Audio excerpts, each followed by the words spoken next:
નમસ્કાર, જય માતાજી, જય દ્વારકાધીશ. જણાવતા ખૂબ દુઃખ થાય.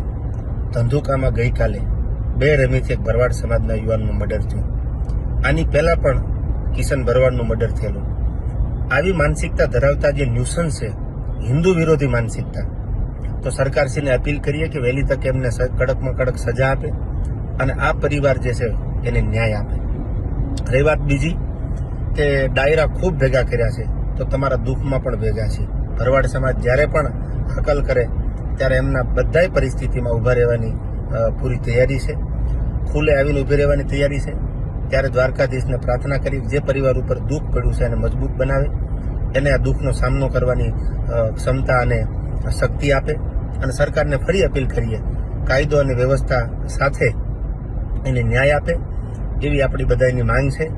અને હિન્દુ વિરોધી જે માનસિકતા ધરાવે છે આને વહેલી તકે જો ડામવામાં નહીં આવે તો આજ આ ભરવાડ સમાજ, કાલ કોઈ બીજો સમાજ, કાલ કોઈ ત્રીજો સમાજ, આ બધા હિન્દુ ઉપર જ્યારે આવા ઘા થાય છે ત્યારે આ 5મી ઘટના છે હું જાણું છું ત્યાં સુધી, તો વહેલી તકે આનો કંઈક રસ્તો નીકળે એવી સરકારશ્રીને આપણા બધાની અપીલ છે. અને જ્યાં જરૂર પડે ત્યાં હૃદયથી, તન, મન અને ધનથી ભરવાડ સમાજ સાથે છીએ.